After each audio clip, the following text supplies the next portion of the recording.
lalaki. Ito mga dahon na to.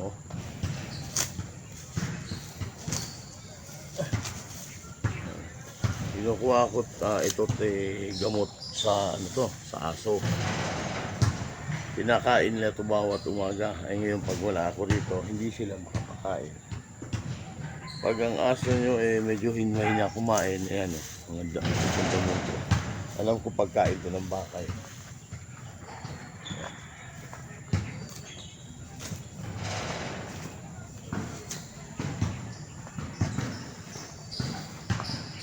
Okay. Kinukuha ko ito ano.